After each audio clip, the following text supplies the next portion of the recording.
इस आदमी ने मुझसे धोखे से शादी करी है। शादी होने के बाद मुझे पता चला कि एक मामूली सा सफाई कर्मचारी है। इसके और इसके घर वालों के दिमाग में सिर्फ और सिर्फ गंदगी भरी हुई है, और यही वजह है कि ये मेरे ऊपर बेफजूल के बेकार के इल्जाम लगा रहा है। और जज साहब, मैंने फैसला कर लिया है कि अब इसके आगे मैं इस आदमी के साथ नहीं रहना चाहती। तुम्हें अपनी सफाई में कुछ कहना है? एक सफाई कर्मचारी जिसने समाज की गंदगी साफ करी, आज उससे कहा जा रहा है कि अपनी सफाई में कुछ कहना है।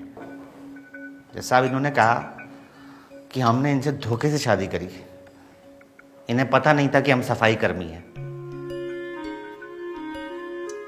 क्या ये बात इन्हें इतने बड़े पद में नौकरी लगने के बाद, हमसे 2 बच्चे होने के बाद पता लगी? इन्होंने हमें, हमारे माँ बाप को भला बुरा कहा, हम बर्दाश्त कर गए, पर आज ये हमें हमारे बच्चों से तक मिलने नहीं दे रही है। हम मानते हैं कि आदमी भी गलत होते हैं, बहुत आदमी गलत होते हैं। क्या हमेशा गलत होते हैं? हम ये भी मानते हैं कि औरत को ही आदमी की तरह जीने का अधिकार है, आजादी का अधिकार है। पर शादी के इतने साल बाद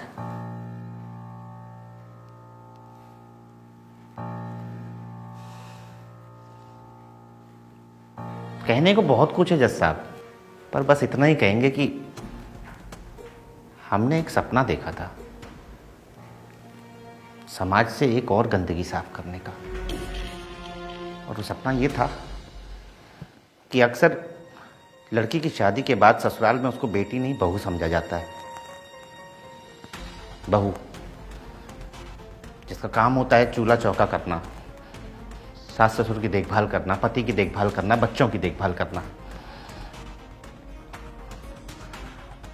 हमने उससे कहीं आगे आकर अपनी पत्नी को पढ़ाना चुना। इसमें हमारा लालच था हमारा लालच। और लालच ये था कि हम चाहते थे कि अगर हमारे बच्चों की माँ पढ़ी लिखी होगी तो हमारे बच्चों का भविष्य और उज्जवल होगा, हमारे साथ समाज में कंधे से कंधा मिलाकर चलेगी। पर हम भूल गए साहब, एक बड़ा अधिकारी सफाई कर्मी के साथ कंधे से कंधा मिलाकर नहीं चलता। जज साहब, हमारे साथ बुरा हो रहा है, अच्छा हो रहा है, ये हम नहीं जानते, लेकिन हम इतना जानते हैं कि हमारे देश में बहुत सारी पत्नियों के साथ बुरा होने वाला है। अगर आज इसमें कुछ सोचा नहीं गया ना,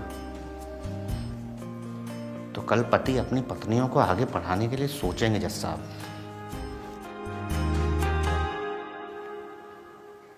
हम सफाई कर्मचारी हैं, हमें इस बात पर गर्व है। ये भूल गई कि इनकी आगे की पढ़ाई का पैसा वही सफाई कर्मचारी के पैसों से आया था। वो फीस उसी तनख्वाह में से भरी गई थी।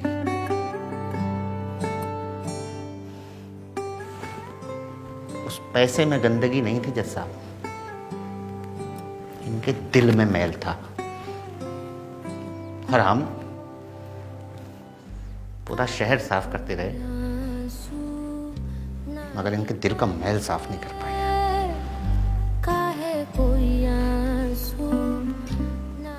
शहर की सफाई हम देख लेंगे जैसा,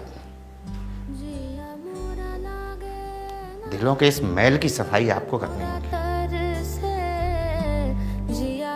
वरना बहुत सारी औरतें अपने अधिकार से वंचित हो जाएंगी जैसा। काहे कोई आंसू